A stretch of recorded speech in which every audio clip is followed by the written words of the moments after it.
ठीक है, तो जस्ट पॉइंट नोट डाउन कर लो बेटा। These proteins help to cell to cross the R point। तो R point क्या है? ये जो यहाँ से क्रॉस करके सेल आगे की तरफ जाएगी, that is R point। Check point में आप डिफरेंट डिफरेंट चेक पॉइंट, ठीक है, तो first point is R point। Now these proteins are identified as cyclin and CDK kinase। उसी पे उनको स्पेसिफिक टर्म क्या दे दिया गया? साइक्लिन और CDK kinase, cyclin dependent kinase enzyme. इसको हम कलेक्टिवली बोलते हैं सेल साइकिल का इंजन। और एक को बोलना हो इंजन तो सीडी के इंजन है, cyclin gear box. If cells can not cross the R point, cell ने क्रॉस नहीं कर पा रहा R point, it is said to be G0 phase. एक तो वो किस केस में नहीं किया बेटा? जब उसको आगे डिवीजन करना ही नहीं, सस्पेंडेड फॉर्म में चला गया, तो वो हो गया G0 phase. It becomes a permanent cell. वो एक ऐसी परमानेंट सेल बन चुकी है जिसको डिफ्रेंसिएशन नहीं करना है, जिसको और किसी स्पेशलाइजेशन में नहीं जाना है। जैसे मैंने बोला हार्ट की सेल, ठीक है, हार्ट की सेल अपनी परफेक्ट जगह पे हो गई, वो बाइकास्पिड वॉल को फॉर्म कर चुकी है। अब उसको डिवाइड करके अपने को किसी और अदर फॉर्म में चेंज नहीं करना है, तो उस प्रोसेस को बोलते हैं सेल डिफरेंशिएशन। ये प्लांट एनाटॉमी जब पढ़ाएंगे तो ज्यादा अच्छे से वहां क्लियर होगा। मतलब पहले भी हम बता चुके हैं, जैसे तुम MBBS कर रहे हो तो सभी मेडिकल्स हैं, सब मेडिकल फील्ड की पढ़ाई कर, लेकिन तुम न्यूरोलॉजिस्ट बन रहे हो तो तुम्हारी पढ़ाई अलग होगी, ठीक है। और तुम न्यूरोलॉजी की पढ़ाई करके बन गए हो कोई सपोज डॉक्टर एक्स, उसके ब्रैकेट में लिखा होगा न्यूरोलॉजिस्ट MBBS MD स्पेशलाइजेशन, ये उसकी स्पेशलाइजेशन हो, ठीक है। इसके बाद भी उसको कुछ पढ़ना पड़ सकता है, बट एक फेज हम बता रहे हैं, तो ये स्पेसिफिक हो गया। तो वो सेल जो किसी स्पेसिफिक स्ट्रक्चर को अटेन कर लेती है, कि एक स्पेसिफिक स्ट्रक्चर इसलिए आई है क्योंकि वो फंक्शन परफॉर्म करना था, ठीक है। अब वो डिवाइड नहीं करेगी, G0 फेज में चली जाएगी। अब दूसरा एक example, neuron cell. Neuron cell कभी डिवाइड नहीं करती है, बर्थ बाय बर्थ जितने न्यूरॉन मिल गए उतने न्यूरॉन चल रहे हैं अपने, इसी से जिंदगी भर दिमाग चलता है, इसलिए दिमाग पगला जाता है, ठीक है। तो उस केस में क्या है, वो अरेस्टेड है, उसको बोलते हैं सस्पेंडेड नहीं, उसको बोलते हैं अरेस्टेड।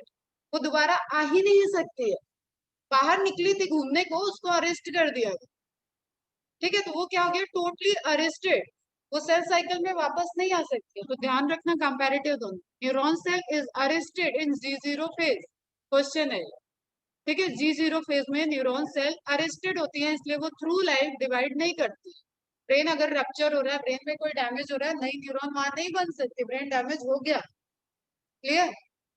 वर्म्स पहुंच गए हैं, पैथोजन पहुंच चुके हैं, इसलिए ब्रेन के पास पूरा एकदम बैरियर है, ब्लड का बैरियर है, स्पाइनल फ्लूइड का पूरा बैरियर जा रहा है, तो उससे पहुंच नहीं पाते, लेकिन पहुंचा है। जो भी तुम लोग ट्यूमर वगैरह का केस सुनो या कुछ भी, उसमें हील नहीं कर सकते हम, मतलब हील कर सकते हैं लेकिन नया जनरेट नहीं कर सकते, clear.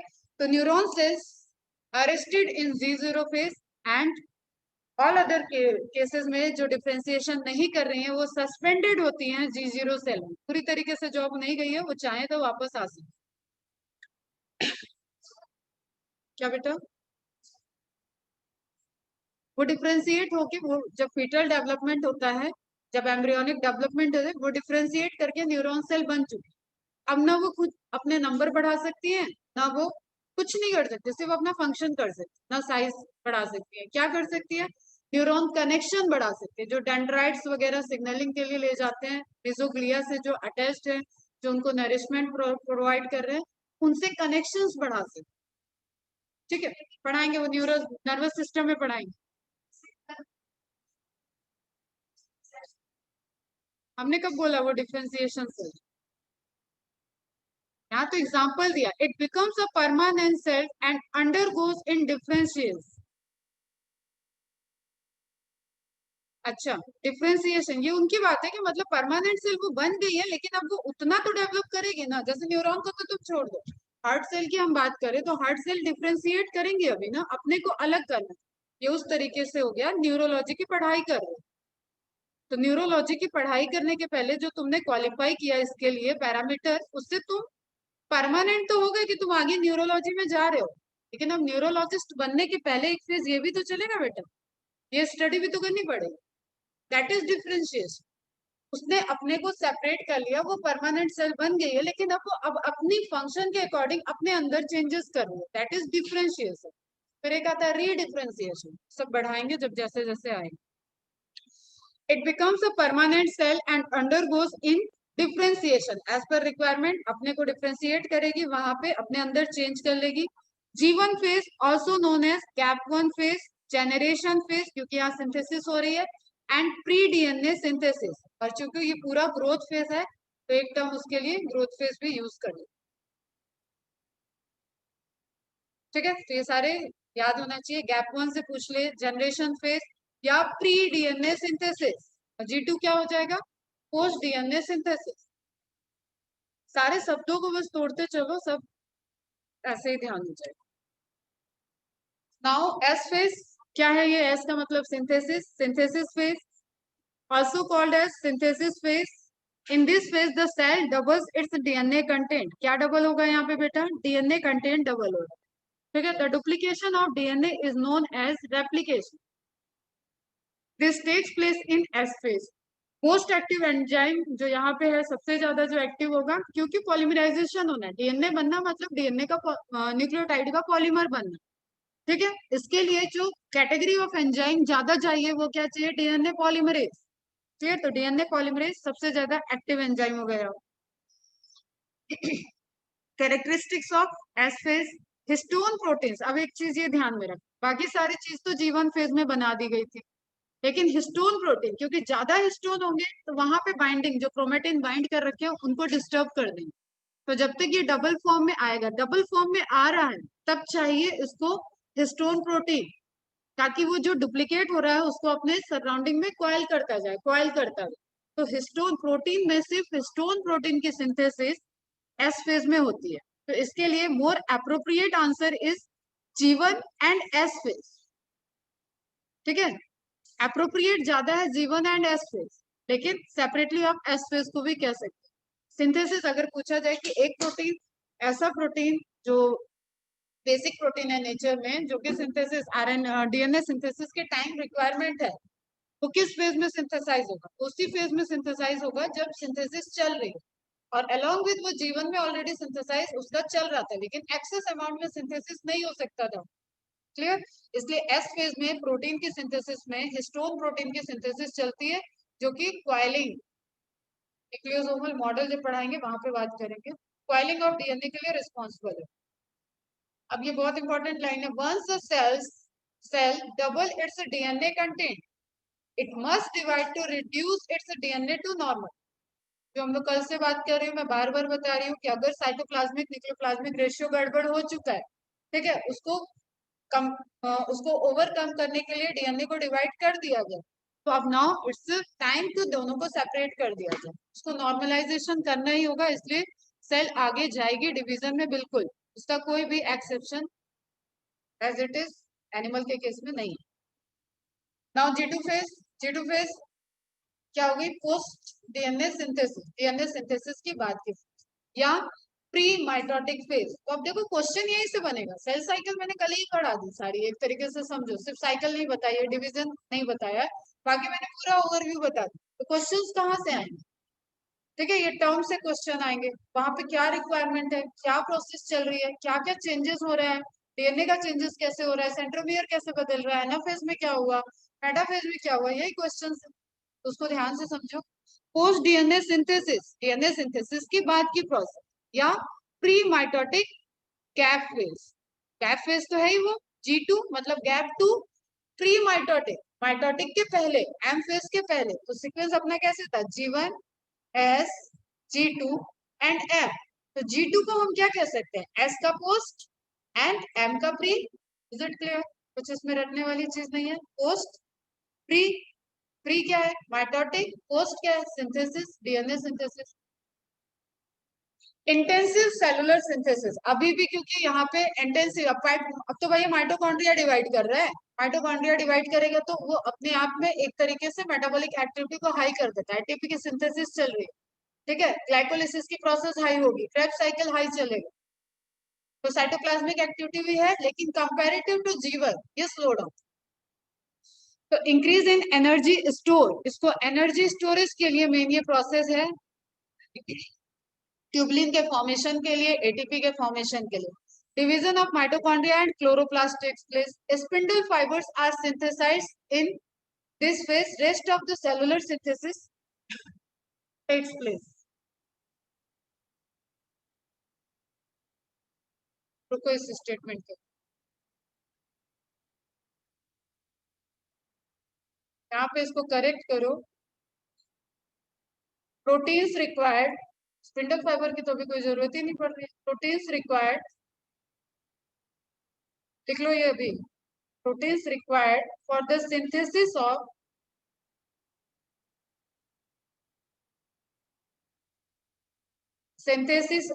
Spindle fibres are synthesized in this phase. जिसमें ट्यूबुलिन का एग्जांपल दिया. ठीक है, माइक्रोट्यूब्यूल के बने हुए हैं, तो ट्यूबुलिन प्रोटीन, ट्यूबुलिन फॉर्म होगा तभी वो तुम्हारा स्पिंडल फाइबर बना सकता है. ठीक है, जो एनाफेज के टाइम हमें चाहिए, मेटाफेज के टाइम. ठीक है, तो proteins required for the synthesis of spindle fibres are synthesized in G2 phase. Is it clear? Note down कर लेना, नहीं तो नोट्स बनाते हुए गलती कर दो. Rest of the cellular synthesis takes place. बाकी की भी प्रोसेस चली रही है वहां पे, बाकी सिंथेसिस वगैरह चलेगा. जो एडिशनल आपको एंजाइम वगैरह चाहिए, अब माइटोटिक फेज के लिए जो भी रिक्वायरमेंट है वो सब वहां पे सिंथेसाइज हो रहा. ठीक है, न्यूक्लियर मेम्ब्रेन को तोड़ने के लिए जो चाहिए वो वहां सिंथेसाइज हो रहा. सेंट्रियोल को डबल होने के लिए जो चाहिए, सेंट्रियोल का रेप्लिकेशन अभी नहीं हुआ है, वो एम फेज में हो, उसकी रिक्वायरमेंट के लिए जो चीज चाहिए वो यहाँ प्रोड्यूस हो रही है. ठीक है, मूवमेंट के लिए जो चीज चाहिए वो यहाँ पे प्रोड्यूस हो रहा. फाइबर को फॉर्म होने के लिए जो चाहिए वो सब यहाँ पे प्रेजेंट होगा. ठीक है, मतलब हम पूरा मियोटिक अपरेटस बोले कलेक्टिवली, तो जो चीज चाहिए फॉर द माइटोटिक फेज वो सारी सिंथेसिस आपके G2 फेज में हो. नाउ एक हेडिंग और इंफॉर्मेशन सेलेक्टिवली लिख लेना, जिसमें सीडीके साइक्लिंग पहले बता चुके हैं. Molecular basis of cell cycle, cell का मॉलिक्यूलर बेसिस, जो जेनेटिक कंट्रोल वाली लाइन थी उसी की इंफॉर्मेशन यहाँ पे. The events that control different steps during mitosis and meiosis are genetically controlled. They are studied at molecular level पे. उसको अब कल्चर करके देखा जाएगा, उसको अलग अलग कंडीशन दिया जाएगा, अमाउंट दिया जाएगा कि हाँ ये चीज इतना कंट्रोल पे में. एक्सपेरिमेंटली देखा जाएगा कि इस चीज की कमी होने से क्या प्रोसेस हुआ, उसको कैसे जेनेटिक कंट्रोल कर रहा है. ठीक है, ये कल्चर मीडियम में पूरा देखा जाता है सेल को. इसको बोलते हैं molecular basis of genetic control. Genetic control की मॉलिकुलर स्टडी करना. ठीक है, मॉलिकुलर स्टडी मतलब डीएनए, प्रोटीन का फॉर्मेशन, ये सब हो गया मॉलिकुलर स्टडी. पूरी सेल को नहीं देख रहा, हम सेल के अंदर केमिकल कंपोनेंट्स की स्टडी कर. Clear? These studies were conducted on 2 varieties of east, क्योंकि ईस्ट का डबलिंग टाइम 90 मिनट्स है और वो बैक्टीरिया पे नहीं कर सकते हम, क्योंकि बैक्टीरिया प्रोकैरियोटिक है. इसलिए हमें एक यूकैरियोटिक एग्जांपल लेना पड़ेगा, यहाँ पे यूकैरियोटिक स्पेसिमेन लेना पड़ेगा जिसपे हम इस स्टडी को करें. तो वो स्पेसिमेन क्या है? ईस्ट, सैक्रोमाइसिस सेरेवेसी और साइजोसैक्रोमाइसिस फॉर्म. दो ईस्ट लिख लो, नेम लिख लेना दोनों के. और ये पहले पूछा गया है एम्स में question. Budding yeast, Saccharomyces cerevisiae को बोलते हैं. Fission yeast, Schizosaccharomyces form. Name note down कर लेना नोट्स बनाते हो. तो अब इनके ऊपर इन्वायरमेंटल कंडीशन मतलब एक्सपेरिमेंटल कंडीशन को चेंज करके देखा गया, रिपोर्ट किया गया कि ये चेक पॉइंट कहाँ कहाँ है. और मैंने बताया 2001 में ये नोबेल प्राइज मिला है. तो रिसेंट की स्टडी है, टेक्निक हमारे पास है, केमिकल हम जानते हैं, डिवीजन हम जानते हैं, माइक्रोस्कोप्स हमारे पास हैं, अल्ट्रा माइक्रोस्कोप हमारे पास है, स्टेनिंग टेक्निक हमारे पास है. ठीक है, रेडियो आइसोटोप टेक्निक हमारे पास है. तो हम केमिकल लेवल पे ट्रेस कर सकते हैं चीजों को. क्लियर? इसलिए ये सारी स्टडी पॉसिबल है. और ये अप्रोच है कैंसर स्टडी के लिए, क्योंकि कैंसर स्टडी यही कैंसर सेल क्या कर रही है, यही सेल साइकिल रिपीटेडली वो चला रही है बहुत फास्ट तरीके से. तो आप इन चेक पॉइंट पे अगर कुछ कंट्रोल कर लो तो परमानेंट ट्रीटमेंट आ जाएगा कैंसर सेल का. The molecular events that control the cell cycle are ordered and directional. That is, each process occurs in sequential fashion. जो सीक्वेंस है, एक सीक्वेंस के फैशन में ही सारे इवेंट चल रहे हैं. Clear? And it is impossible to reverse the cycle. जो आपने सारे फेज देखे वो रिवर्सिबल नहीं हो सकते, एकदम इम्पॉसिबल है। देयर आर टू की classes of regulatory molecules that determine a cell's progress through the cycles, that is cyclins and cyclin dependent kinase। और ये भी हमने बता दिया कि हंट और नर्स हार्टवेल इनको नोबेल प्राइज दिया गया। The cell cycle mutant of yeast, अब एक्सपेरिमेंट क्या किया जा रहा है वो समझो। Varieties were used to discover these key regulator of cell cycle. अब एक टॉपिक होता है जीन रेगुलेशन, जीन को रेगुलेट करना, मतलब कितने अमाउंट में वो कौन सा प्रोटीन प्रोड्यूस कर रहा है, कितने अमाउंट में वो कौन सा आरएनए प्रोड्यूस किया और वो आरएनए क्या प्रोटीन बनाएगा, इसको रेगुलेट कर ले अगर, तो that is gene regulation. MRNA को रेगुलेट कर लिया, क्लियर। उसी अप्रोच को इसमें अप्लाई किया गया, समझो इसको। डीएनए के पास इंफॉर्मेशन थी, डीएनए ने वो इंफॉर्मेशन अपने सेक्रेटरी एमआरएनए को दिया, एमआरएनए वो इंफॉर्मेशन लेके जा रही है राइबोसोम के पास, साइटोप्लाज्म, उसको न्यूक्लियर के सेफ्टी गार्ड से बाहर आना पड़े, ठीक है, साइटोप्लाज्म में आएगा। अब जो भी अटैक वगैरह हो सकता है वो यहाँ पे हो सकता है इजीली, ठीक है। तो जो हमें यहाँ पे स्टडी करना है दैट इज जीन रेगुलेशन। हम रेगुलेटर, क्योंकि साइक्लिन को प्रोड्यूस करने के लिए भी एक जेनेटिक इंफॉर्मेशन होगी डीएनए के पास, उसी से साइक्लिन फॉर्म हो रहा है। सीडीके को फॉर्म करने के लिए भी एक जेनेटिक कोड होगा, इंफॉर्मेशन होगी, उससे सीडीके फॉर्म हो रहा है। तो हम जस्ट उसको मैनिपुलेट कर रहे हैं, सप्रेस कर रहे हैं और रिलीज कर रहे हैं, सिंथेसाइज करा रहे हैं, नहीं करा रहे। अब जीन रेगुलेशन हमने रोक दिया, सीडीके का अमाउंट नहीं बन रहा है अप्रोप्रिएट अमाउंट, उसमें फिर हमने कंसंट्रेशन देख लिया चेंज कर। जस्ट समझो कि सीडीके अमाउंट इतना प्रेजेंट है तो आगे जा सकती है, प्रॉपर गई, या कोई जीन म्यूटेशन रिपोर्टेड हुआ, एबनॉर्मलिटी रिपोर्टेड हुई, ये प्रोसेस टेस्ट करने के लिए हमने क्या किया, चेक पॉइंट के टारगेटेड मॉलिक्यूल्स की सिंथेसिस स्टडी करी, ठीक है। समझ में नहीं आ रहा, हैवी लग रहा। मांडवी भी मैंने बोला कि पुलिस की टीम वहां पे, अब कोरोना के टाइम में जो लॉकडाउन लगा है वो वहां पे चेक कर रही, मुझे डेटा चाहिए या मुझे वहां पे कितना कंट्रोल हो पा रहा है नहीं हो पा रहा है। पब्लिक ज्यादा है, चलो हम एक कर्फ्यू का टाइम लेते हैं, एक लड़ाई का टाइम लेते हैं ताकि पब्लिक भी बढ़ जाए। ऑलरेडी कोरोना लगा हुआ, कर्फ्यू लगा है, तो पब्लिक नहीं दिखेगी। कश्मीर में कोई अटैक हो रहा है, ठीक है, पब्लिक भी एग्रेसिव है, पुलिस तो हमेशा वहां एग्रेसिव रहती है, ठीक है, दोनों के बीच में लड़ाई चल रही है। अब इस लड़ाई में ये पुलिस का कंसंट्रेशन कंट्रोल करने में वेरी करेगा, कंसंट्रेशन वेरी करे, ये लड़ाई जल्दी कंट्रोल हो सकती है, कम कर दे ये लड़ाई बढ़ जाएगी, इधर के लोग डोमिनेट कर जाएंगे।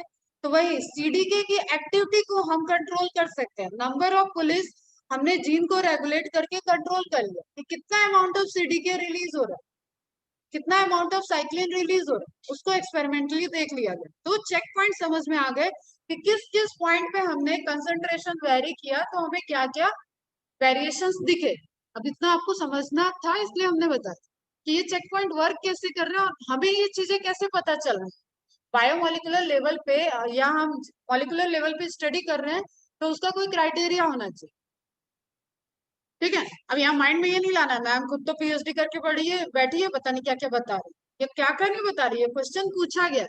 तो सीडी के साइक्लिंग कैसे डिटेक्ट हुए कि ये चेक पॉइंट है, ये चेक पॉइंट पे चेक कर रहे हैं, ये वो कॉप्स हैं जो कंट्रोल कर सकते हैं, ठीक है, वो डिसाइड किया जाएगा। तो इसी तरीके से कि हाँ किस एरिया की पब्लिक भड़की है, उस एरिया के लोग कितने एग्रेसिव है, हमें इतने उस पर्टिकुलर सिटी में ये दंगे हो रहे हैं तो हमें इतनी कॉप्स चाहिए, ठीक है, तो हम वेरी कर रहे हैं, कंसंट्रेशन को वेरी कर।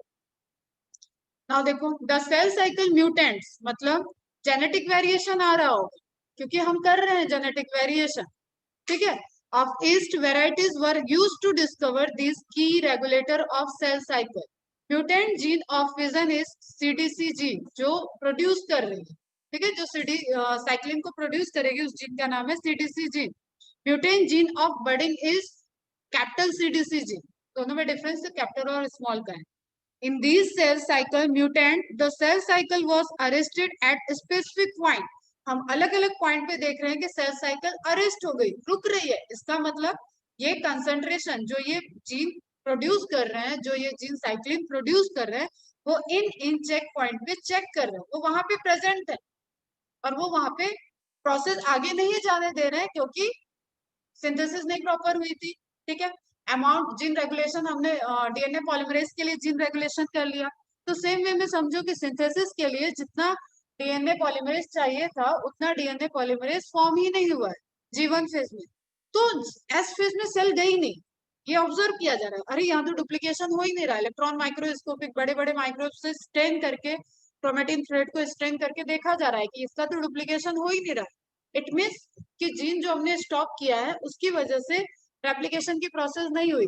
और इसको यहाँ पे कौन रोक रहा है, इससे आगे बढ़ने कौन नहीं दे रहा है? वही चेक पॉइंट पे बैठे हुए वो जो तुम्हारे कॉप्स हैं, जो पुलिस वाले हैं, वो आगे बढ़ने नहीं दे रहे। ठीक है, तो अमाउंट ऑफ चेक पॉइंट मतलब amount of CDK and CD cyclin and the point कि वो कहाँ पे चेक कर रहे हैं, ये आइडेंटिफाई हो गया।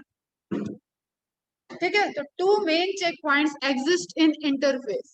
कहाँ कहाँ? G1 से S के। अब जब तक हम तुम्हें सिंपली बता रहे थे कि G1 से S नहीं बढ़ेगा, तुम्हें बहुत सिंपल लग रही थी चीजें।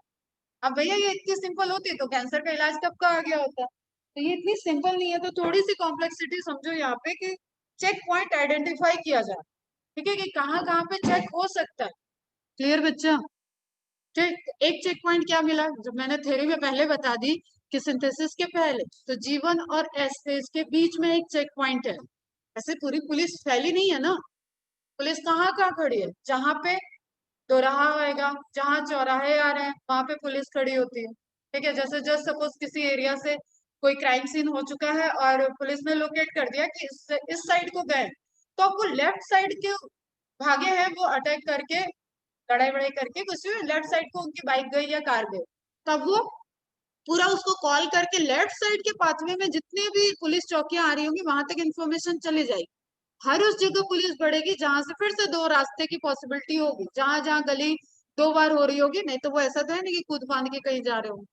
तो हर जगह उस जगह पे बढ़ेगा। तो वैसा ही एक जगह जहां सिंथेसिस आगे जा सकती है वो जगह क्या मिली? G1 और S चेक पॉइंट, इसी को बोला गया था R पॉइंट। क्लियर? और नेक्स्ट है दूसरी कहाँ हो जाएगी? G2 और M पॉइंट। तो इंटरफेज में कितने पॉइंट है? Check point 2। एक कहाँ है? G1 और S। दूसरा कहाँ है? G2 और M। क्लियर? M के पहले G2 का फंक्शन पूरा हो चुका है या नहीं हो चुका, सारी सिंथेसिस हो चुकी है ना, वहां पे दूसरा चेक पॉइंट है। थर्ड माइटोटिक फेज में, उसके बाद में बात करते हैं। नाउ देखो, एक चेक पॉइंट कहां से देखिए, G1 का चेक पॉइंट ये दिखा, तो S और G1 के बीच में एक चेक पॉइंट, एक पुलिस चौकी यहाँ पे है।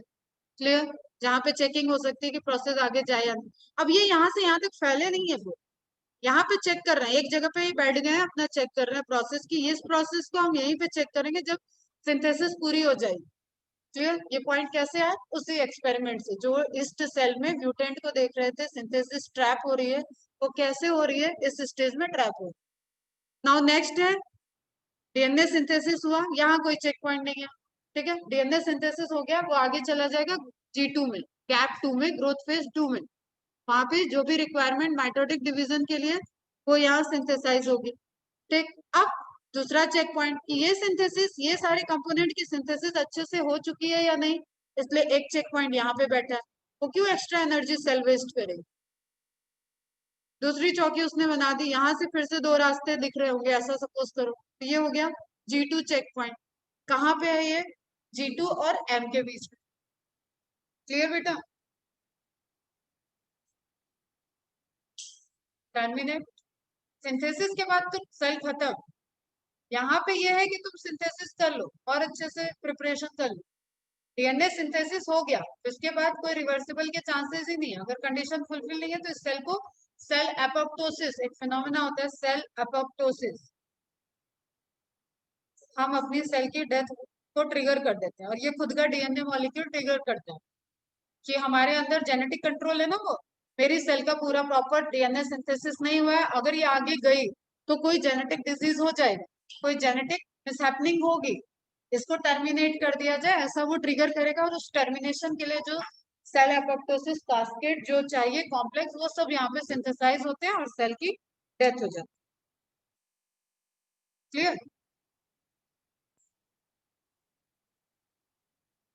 वो यही है चेक पॉइंट भी। अगर जब आपके अंदर टेररिस्ट अटैक हो रहा है, तो ऐसा तो है नहीं कि सारा आईबी डिपार्टमेंट और सारा डिफेंस सिस्टम सो रहा था, लेकिन दिल्ली में ब्लास्ट हो गए, मुंबई में ब्लास्ट हो गए, बनारस में ब्लास्ट हो गए, तो वो किस केस में है? ना चेक करने के बाद भी यहाँ पे भी प्रोसेस है ना, माइटोटिक जब क्रॉसिंग ओवर वगैरह होता है, एक्सचेंज ऑफ जेनेटिक मटेरियल होता है, पेयरिंग होती है, उस टाइम भी जेनेटिक डिसऑर्डर के चांसेस होते हैं, वही मैक्सिमम चांसेस। ठीक है, अब तीन टोटल चेक पॉइंट है, दो आपके इंटरफेस में है, एक आपका कहाँ है, एम फेज, माइटोटिक फेज। ठीक है, तो मेटाफेज चेक पॉइंट एम में प्रेजेंट है, मतलब माइटोटिक में प्रेजेंट है, और बढ़िया एम से है ही है दोनों। तो कुछ ज्यादा यहाँ नॉलेज बहुत ज्यादा ऐसे रटने की जरूरत नहीं है।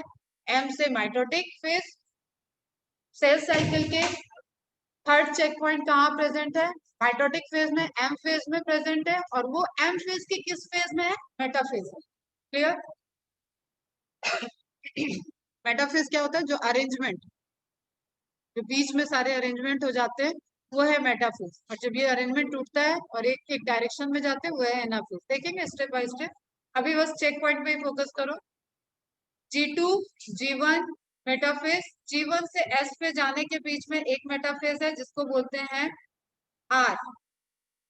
ठीक है, R check point, check for nutrients, growth factor and DNA damage. Already कोई डीएनए डैमेज तो नहीं है हुआ, इसको ये चेक कर रहा है। एस फेज के बाद G2 फेज में गया, अब G2 से M फेज में जाने के पहले जो चेक पॉइंट है वो क्या चेक कर रहा है, सेल की साइज, डीएनए का रेप्लीकेशन। यहाँ पे कोई चेकिंग नहीं हुई कि रेप्लीकेशन सही हुआ है या नहीं हुआ, सब कुछ यहीं पे चेक हो रहा है एक ही पॉइंट पे, कि डीएनए रेप्लीकेशन पूरा प्रॉपर हो गया था, और आगे जो माइटोटिक के लिए हमें रिक्वायरमेंट है वो कम्प्लीटली फॉर्म हो चुकी है। Now cell is ready, cell की साइज प्रॉपर है, सेल की ग्रोथ प्रॉपर हो चुकी है, अब इसको डिवीजन के लिए आगे भेजना है।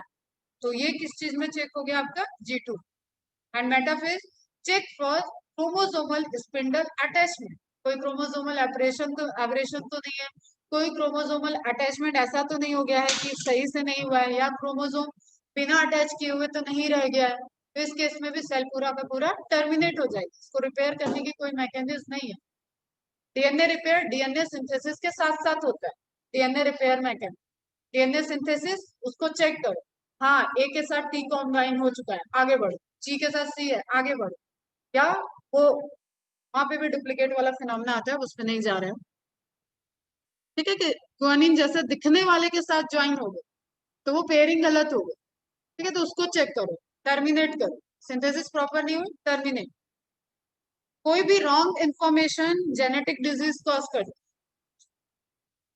The machinery for cell cycle control is also identified in Aspergillus niger, frog, Drosophila and mammals। जितनी एक बार स्टडी हो जाती है तो साइंटिस्ट को भी खुरापात सूझता है, वो अलग अलग सेल लेके उनपे उसी प्रोसेस को अप्लाई करते रहते। क्लियर?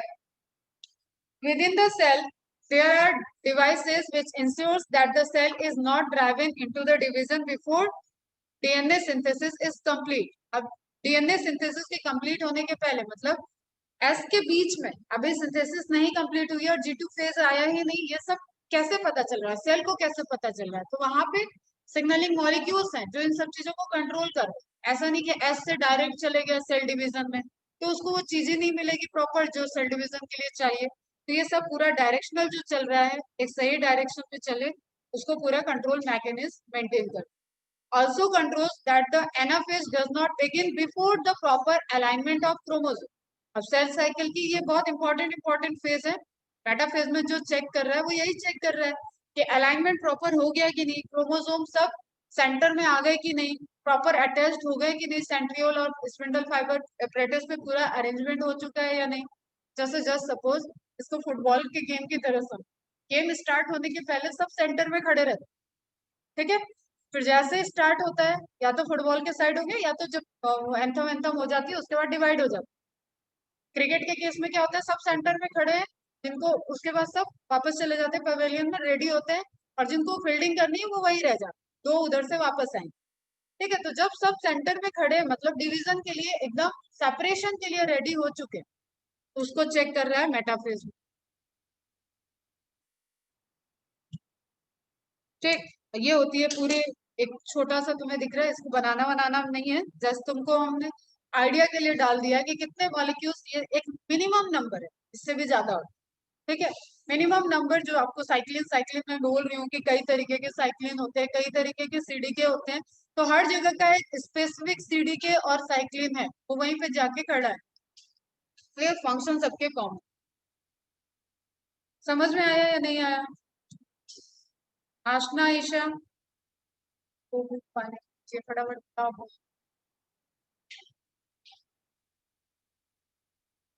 Is it clear? तो आवाज आ गई थोड़ी, थोड़ी देर के लिए आ गई आवाज, फटाफट बता दो। तुम लोगों को कोई डाउट? आधे तो सो रहे हो बढ़िया वाले, रोज ही यही हो रहा है।